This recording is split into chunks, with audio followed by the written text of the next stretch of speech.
Hello everyone, welcome to my YouTube channel pharma researcher.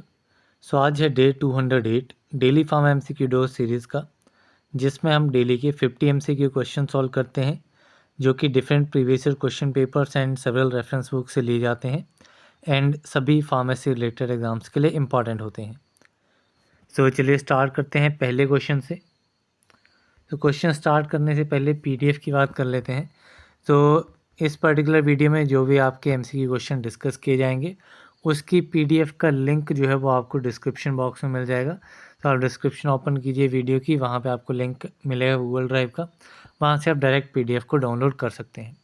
तो ये PDF link आपका video के 7 दिन तक एप्लीकेबल रहेगा फॉर 1 वीक, एंड उसके बाद आपका लिंक जो है वो एक्टिव नहीं रहेगा। तो जैसे आप वीडियो देखते हैं तो आप पीडीएफ को डाउनलोड कर लीजिए। सो चलिए स्टार्ट करते हैं पहले क्वेश्चन से। तो पहला क्वेश्चन है, zero order kinetics is independent of. तो ज़ीरो ऑर्डर काइनेटिक्स जो है किस पे डिपेंड नहीं करती है, it is independent of plasma concentration. ठीक है, it does not depend on plasma concentration. जो आपका फर्स्ट ऑर्डर काइनेटिक्स होता है वो आपका प्लाज्मा कंसनट्रेशन पे डिपेंड करता है। द नेक्स्ट क्वेश्चन है, efficacy of a drug means. So efficacy of a drug का मीनिंग क्या है? So efficacy of a drug means maximum response that can be elicited by the drug. ठीक है, एक ड्रग मैक्सिमम कितना response produce कर सकता है वो आपका होता है एफिकेसी। सो इसमें आपका option C is correct. Next question है, maximum first pass metabolism in is seen by which root.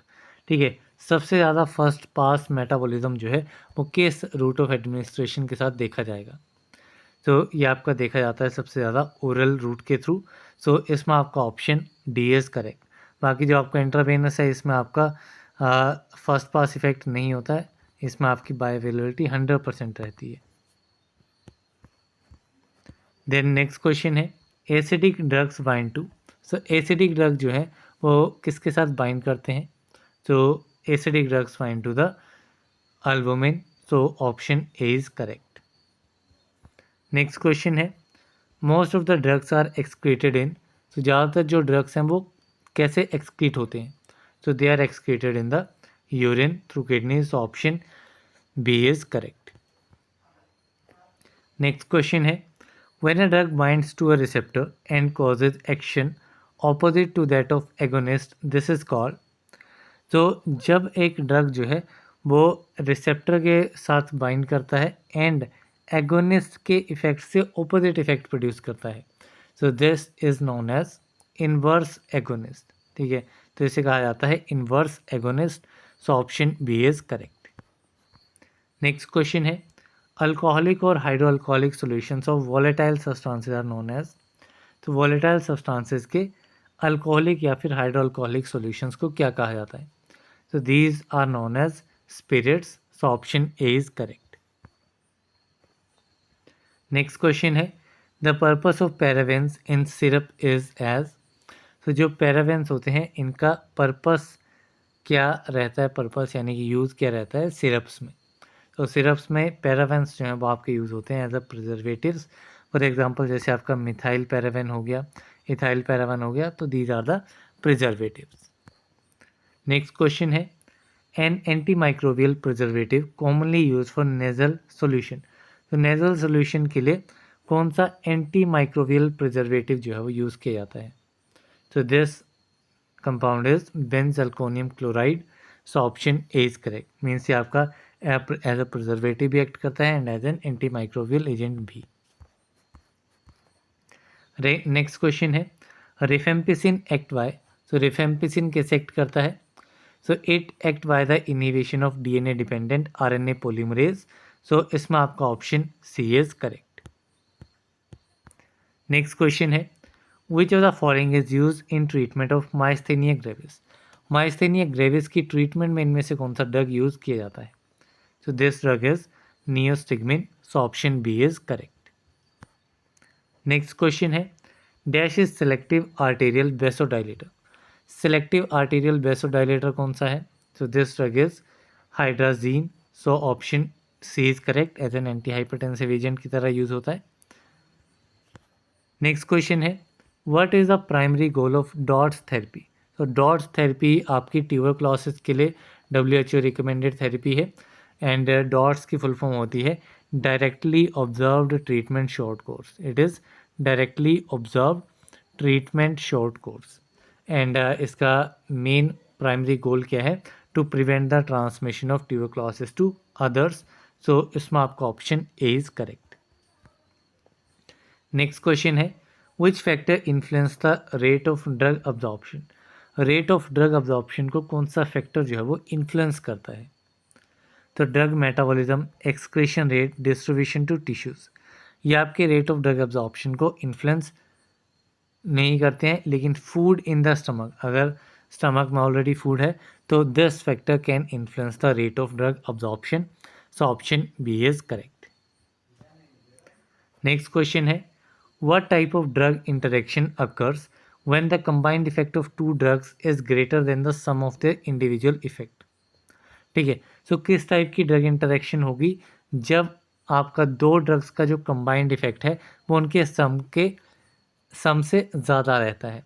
For example drug ए है, ड्रग बी है, ए का इफेक्ट आपका 1 है, बी का इफेक्ट भी आपका 1 है, तो जब इनको कंबाइन किया जाएगा तो इसका टोटल इफेक्ट 2 आना चाहिए, लेकिन इसका 2 इफेक्ट नहीं आने की वजह से 3 आ जाता है। So that will be the increase greater effect जब उनको कंबाइन किया जाता है। तो this type of drug interaction is known as synergistic. So option A is correct. Next question है लासा स्टैंड्स फॉर। तो लासा की फुल फॉर्म क्या है? तो LASA stands for look alike sound alike. ऐसे ड्रग्स जो कि दिखने में एंड सुनने में एक जैसे होते हैं, these are the LASA drugs. Next question है solution of drug administered by nasal और oral respiratory route for local और systemic effect are called. So drugs के सॉल्यूशंस जो कि एडमिनिस्टर किए जाते हैं नेजल या फिर ओरल रेस्पिरेटरी रूट से लोकल या फिर सिस्टमिक इफेक्ट प्रोड्यूस करने के लिए, so these solutions are known as inhalations. So option C is correct. Next question है preparations used for the cleaning of surface of the teeth is called.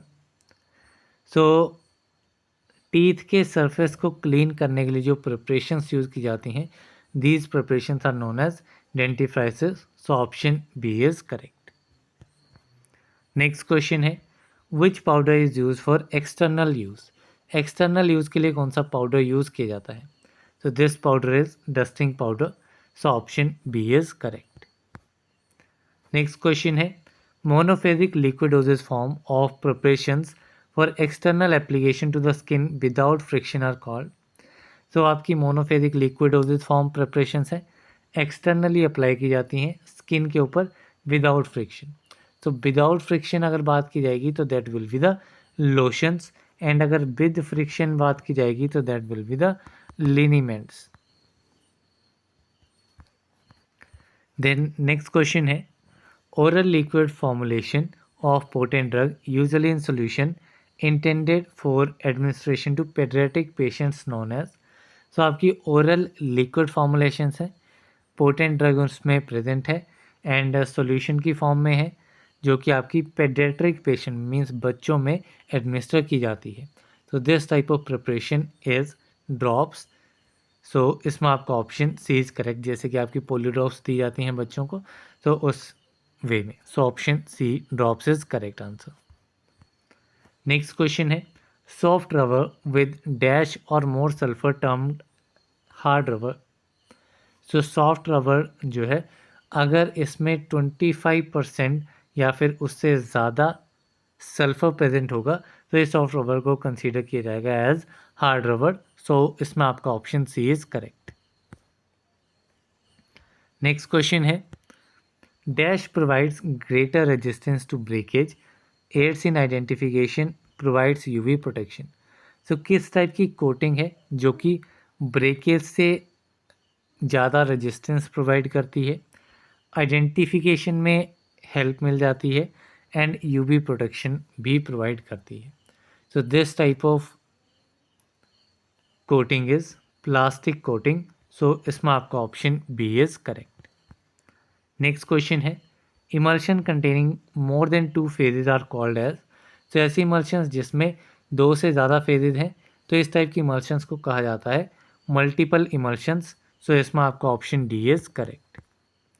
Next question है semi solid dosage forms with high percentage of insoluble solid medicaments है। तो semi solid dosage forms हैं जिसमें insoluble solid medicaments की percentage जो है वो quite high है। So these type of semi solid dosage forms are known as paste. So इसमें आपका option B is correct. Next question है powders which absorb moisture are called. सो ऐसे powders जो कि मॉइस्चर को अब्जॉर्ब कर लेते हैं, तो these type of powders are known as hygroscopic powders. So option A is correct. Next question है which powder is used into body cavities as well as umbilical cords in infants. ठीक है, कौन सा powder होता है जिसको body cavities में भी इंसर्ट किया जाता है एंड इन्फेंट्स में अम्बिलिकल कोर्ड्स में भी एडमिनिस्टर किया जा सकता है। So this powder is surgical dusting powder. So option C is correct. Next question है some powders absorb moisture to such a great extent that they go into the solution are known as।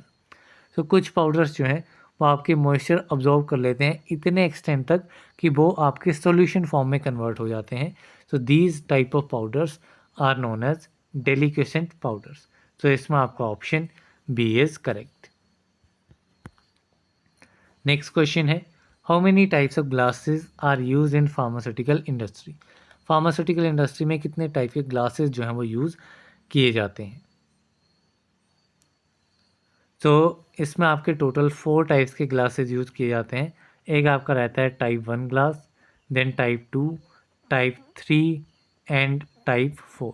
जो आपका type 4 रहता है ये आपका general purpose soda lime glass रहता है। Type 2 जो है ये आपका ट्रीटेड सोडा लाइम ग्लास रहता है, ट्रीटेड सोडा लाइम। टाइप 3 जो है वो आपका सिंपल सोडा लाइम ग्लास रहेगा एंड टाइप 1 जो है ये आपका बोरोसिलिकेट ग्लास रहता है। देन नेक्स्ट क्वेश्चन है which type of glass is used in containers for tablets oral solutions and ointments. Tablet oral solution and ointments के लिए कौन सा टाइप का ग्लास कंटेनर जो है वो यूज़ किया जाता है। सो इसमें आपका general purpose soda lime glass जो है वो यूज़ होता है, दैट इज़ टाइप 4 ग्लास। कौन सा रहता है ये, it is type 4 glass. Then next question है surgical dusting powder must be sterilize by. तो जो आपके सर्जिकल डस्टिंग पाउडर्स हैं या अदर पाउडर्स रहते हैं, टेल्क पाउडर है, तो these type of powders are sterilize by dry heat sterilization. So इसमें आपका option B is correct. Next question है the process of grinding drug in a pestle and mortar to reduce its particle sizes called as. So drug को grind करने का process एक pastel and mortar में, ठीक है, ताकि उसका ड्रग का जो पार्टिकल साइज है उसको रिड्यूस किया जा सके। So this process is known as trituration. So इसमें आपका option A is correct. Next question है hypophosphorous acid in ferrous iodide syrup act as. तो फेरस आयोडाइड सिरप है, इसमें हाइपोफॉस्फोरस एसिड जो है वो यूज़ किया जाता है, ऐड किया जाता है एंड ये इसके ऐड करने का पर्पस होता है कि ये आपका एज एन एंटीऑक्सीडेंट की तरह एक्ट करता है। सो इसमें आपका option A is correct. Next question है rate of sedimentation is high in. तो rate of sedimentation flocculated suspensions में हाई रहता है, जबकि डीफ्लोकुलेटेड में ये रेट जो है वो आपका लो रहता है। देन नेक्स्ट क्वेश्चन है cake formation is characteristic feature of. तो केक फॉर्मेशन किसका कैरेक्टरिस्टिक फीचर है, तो it is a characteristic feature of deflocculated suspensions. इसमें जो आपके पार्टिकल्स हैं वो आपके एज एन इंडिविजुअल पार्टिकल की तरह एक्ट करते हैं। रेट ऑफ सेडिमेंटेशन इसमें लो रहता है, धीरे धीरे केक की फॉर्मेशन हो जाती है एंड उसको रीडिस्पर्स करना भी काफ़ी डिफ़िकल्ट हो जाता है। देन नेक्स्ट क्वेश्चन है फार्मास्यूटिकल सस्पेंशंस आर जनरली। जो हमारी फार्मास्यूटिकल सस्पेंशंस होती हैं ये फ्लोकुलेटेड टाइप की रहती हैं। सो इसमें आपका option A is correct. Next question है for ideal suspension the sedimentation volume should be. So ideal suspension के लिए सेडिमेंटेशन वॉल्यूम कितनी रहती है। तो sedimentation volume should be equal to 1, so इसमें आपका option B is correct. Next question है, while using sedimentation method for size analysis addition of a deflocculated agent to a suspension is necessary in order to। तो जब sedimentation method का use किया जाता है size analysis के लिए, तो उस केस में डीफ्लोकुलेटिंग एजेंट को ऐड किया जाता है सस्पेंशन में। एंड इस डीफ्लोकुलेटिंग एजेंट को ऐड करने का पर्पस क्या रहता है? So the purpose is to prevent the aggregation. Aggregation को प्रिवेंट करने के लिए डीफ्लोकुलेटिंग एजेंट जो है वो ऐड किया जाता है। So option C is correct. Next question है, ORS, that is oral rehydration salt solution, so it is recommended by WHO and it contains NaCl in। so ORS में NaCl की कंसंट्रेशन या अमाउंट जो है वो कितना रहता है as per the recommendation of WHO? सो it is around 3.5 grams. So option A is correct. Next question है, radio pharmaceuticals use in diagnosis of pernicious anaemia. Pernicious anaemia की डायग्नोसिस के लिए कौन सा रेडियो फार्मास्यूटिकल यूज़ किया जाता है? तो this radio pharmaceutical is cobalt 57। So option C is correct. Next question है, radio pharmaceutical use in study of thyroid uptake is. तो कौन सा रेडियो फार्मास्यूटिकल थायराइड अपटेक की स्टडी में यूज़ किया जाता है? तो this one is iodine 131। So option C is correct. Next question है, which one of the following is not a term associated with therapeutic drug drug interaction. तो therapeutic drug drug interaction के साथ इनमें से कौन सी टर्म जो है वो एसोसिएटेड नहीं है? सो सिनर्जिज्म आपकी ड्रग ड्रग इंटरेक्शन है कि दो ड्रग को अगर कम्बिनेशन में दिया जाएगा तो उनका कंबाइंड इफेक्ट जो है वो उनके इंडिविजुअल इफेक्ट से ज़्यादा रहेगा। एंटागोनिज्म मीन्स आपका एक्शन को, जो आपका एगोनिस्ट है उसके एक्शन को ख़त्म कर देता है, ठीक है। ऑक्सीडेशन आपका ड्रग ड्रग इंटरेक्शन में नहीं आता है। एडिशन आपका ड्रग ड्रग इंटरेक्शन में आता है कि आपका अगर आपके कम्बिनेशन में ड्रग को दिया जाएगा तो उसका इफेक्ट आपका इक्वली होगा as the sum of the individual effect. So इसमें नॉट अ टर्म पूछा गया तो it is oxidation. So option C is correct. Next question है, MICR stands for. So MICR की फुल फॉर्म क्या होती है? तो MICR is magnetic ink character recognition. So option A is correct. Next question है, the dash is the heart of the patient counselling session. Patient counselling session का heart जो है वो किसे कहा जाता है? So it is counselling content. जो भी कंटेंट काउंसलिंग का डिलीवर किया जाता है पेशेंट को, सो उसी को कहा जाता है heart of patient counselling session. So option C is correct. Next question है, the colligative property is dependent upon. So colligative property किस पे डिपेंड करती है? तो कोलिगेटिव प्रॉपर्टी डिपेंड करती है नंबर ऑफ पार्टिकल्स के ऊपर। सो इसमें आपका ऑप्शन ए इज़ करेक्ट। इसमें आपका ऑस्मोटिक प्रेशर जो है वह आपकी कोलिगेटिव प्रॉपर्टी होती है। डिप्रेशन इन फ्रीजिंग पॉइंट आपकी रहती है। एलिवेशन इन बॉइलिंग पॉइंट, ये सारी आपकी क्या है? These are the colligative properties. Next question है, ऑसवाल्ड राइपनिंग कैन डिस्टेबलाइज। तो ऑसवाल्ड राइपनिंग प्रोसेस जो है ये आपका सस्पेंशंस को डिस्टेबलाइज कर देता है। सो इसमें आपका option B is correct. Next question है, stability of suspension is increase with. So suspension की स्टेबिलिटी जो है वो कैसे इंक्रीज होती है? So it is increase with increase in zeta potential. So इसमें आपका option A is correct. Next question है, the guidelines that describe the analytical method validation text and methodology are. So कौन सी गाइडलाइंस हैं जो कि एनालिटिकल मेथड वैलिडेशन को describe करती हैं based on the text and methodology? So ये आपकी गाइडलाइंस होती हैं ICH-Q2 guidelines. So option B is correct. Next question है, determinate errors are also known as. तो डिटर्मिनेट एरर्स को कांस्टेंट एरर्स भी कहा जाता है। सो इसमें आपका option A is correct. Next question है, Brownian movement of particle dash sedimentation. So particle में जो ब्राउनियन मूवमेंट होती है उसका सेडिमेंटेशन के ऊपर क्या इफेक्ट रहता है? तो ब्राउनियन मूवमेंट मीन्स आपके जो पार्टिकल्स हैं वो रैंडमली आपके मूव करते रहेंगे। सो ब्राउनियन मूवमेंट पार्टिकल की जो है ये आपकी सेडिमेंटेशन को प्रिवेंट कर देती है, ठीक है, सेडिमेंट पार्टिकल्स को सेडिमेंट नहीं होने देती है। सो इसमें आपका ऑप्शन सी इज़ करेक्ट। सो इसी के साथ में हमारे जो 50 MCQ क्वेश्चंस हैं वो आज के कंप्लीट होते हैं। सो PDF के बारे में मैंने आपको बता दिया, PDF का लिंक आपको डिस्क्रिप्शन बॉक्स में मिलेगा। आपको डाउनलोड करनी है तो आपको अभी विदिन 1 वीक जो है वो आपके पास अवेलेबल रहेगी, उसके बाद लिंक जो है वो डीएक्टिवेट हो जाएगा। So that's all for this video. मिलते हैं अगली वीडियो में, तब तक के लिए थैंक यू वेरी मच।